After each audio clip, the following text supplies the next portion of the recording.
Ngayong araw na ito, ang ating tatalakayin, ang ating pag-uusapan yung assurance of salvation, yung katiyakan ng kaligtasan.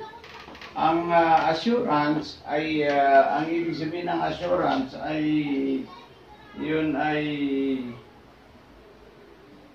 assurance of salvation.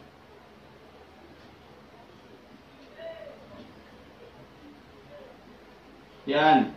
Assurance of salvation. Itong assurance of salvation, ibig sabihin, katiyakan ng isang tao para siya ay hindi mapahamak. Yan po. Katiyakan ng isang tao para hindi siya mapahamak. Ang pananampalataya ng tao ay gusto mong hindi ka mapahamak, kailangan mong buksan ang iyong puso kay Kristo.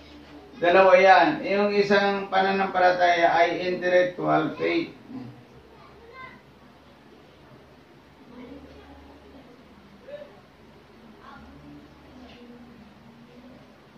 Yan, intellectual faith. Yan.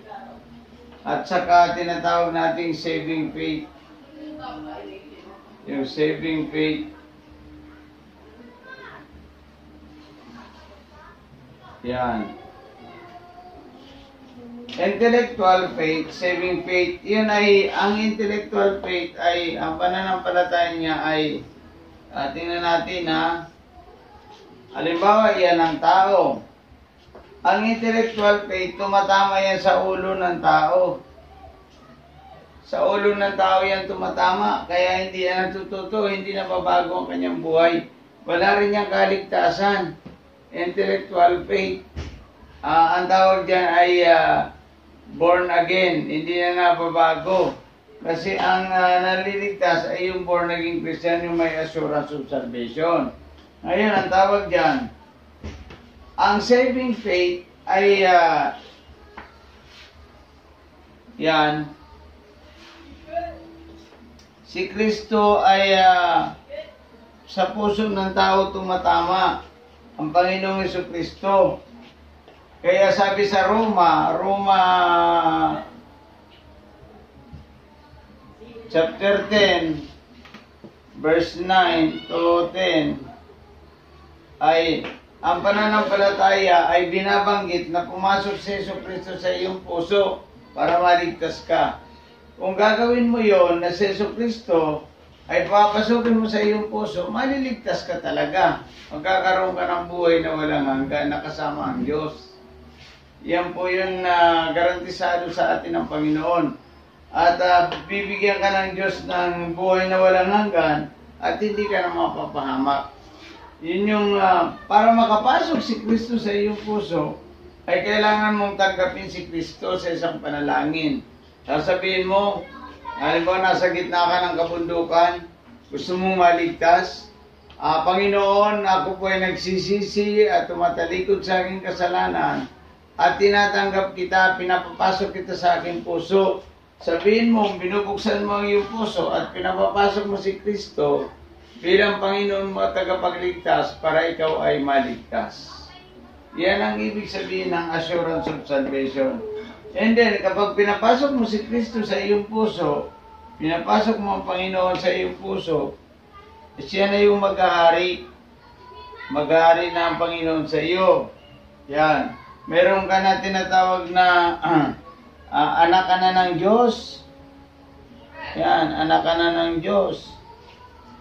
Yan, Diyos ang tawag niyan, Diyos yan, ibig sabihin, Tiyo. Yan, anak ka na ng Diyos. Nakasulat ang iyong pangalan sa aklat ng buhay.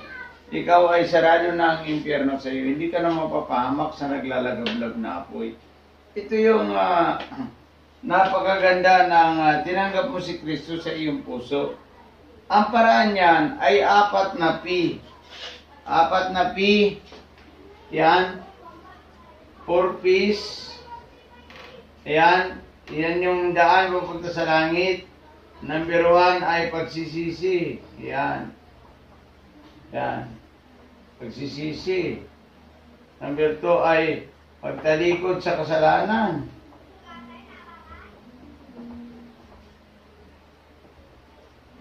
Yan. Number 3, pagtanggap kay Kristo. Pagtanggap bilang Panginoon mo at tagapagligtas ng iyong buhay. Pang-apat ay pagsulat ng iyong pangalan sa aklat ng buhay. Yan. Panaypiyang, pagsulat ng Diyos ng iyong pangalan sa aklat ng buhay.